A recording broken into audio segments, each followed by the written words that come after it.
বন্ধুরা, আজ একটা ব্লগ নিয়ে চলে এলাম।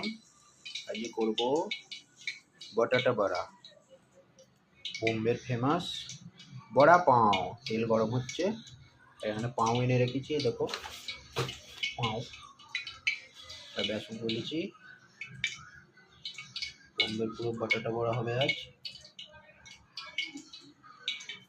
আমি খেয়ে জানাবো কেমন হচ্ছে। কে কে বটাটা বড়া খেয়ে ভালোবাসো জানাবে চ্যানেলে। জিৎ ঘোষ, ইউটিউবে গিয়ে দেখতে পাবে ভিডিওটা।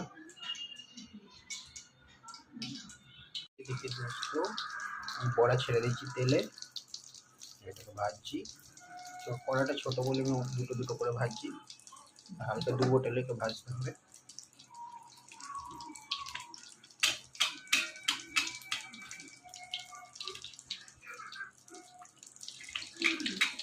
লাল লাল করে ভাজতে হবে।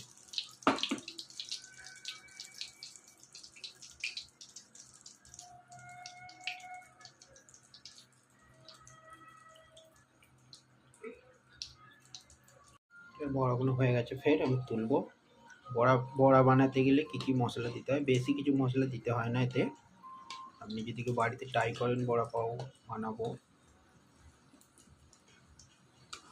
কাঁচা লঙ্কা, জিরে, কয়েক কুচো রসুন আর ধনেপাতা দিয়ে মশলাটা বাটবেন। ওটা বেটে আলুতে ভালো করে মাখাবেন। তারপরে একটুখানি তেল দিয়ে কড়াই একটুখানি অল্প জিরে, 2 কোয়া রসুন আর ক্যারি পাতা, একটুখানি 5 ফোড়ন থাকলে ওটা দিয়ে মশলাটা হালকা ভেজে ওর উপর আলুর উপর ঢেলে আলুটাকে মাখবেন ভালো করে। মেখে তারপর বেসন বাটার গুলে যেমন চপ ভাজে ওরকম ভাজতে হবে। এবার পাউরুটির সাথে খান, মুড়ির সাথে খান, যার সাথে খাবেন তার সাথেই ভালো লাগে। দেখুন বন্ধুরা, বড়া হয়ে গেল, কি সুন্দর হয়েছে দেখুন, একদম লাল লাল খাস্তা। আবার এখানে আমি বড়া ছেড়ছি, ভাজছি।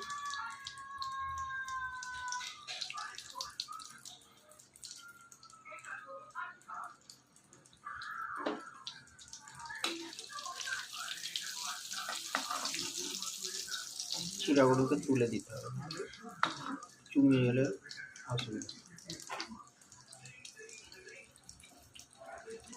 উল্টাবো আমি, যখন উল্টে দিলে দেখেছেন কত সুন্দর হচ্ছে। কারা এইভাবে বড়া পাও করে খান বাড়িতে কমেন্টে জানাবেন। আর ইউটিউব চ্যানেলে গিয়ে সাবস্ক্রাইব লাইক করে আসুন, আর ভিডিওটা শেয়ার করুন যত পারবেন।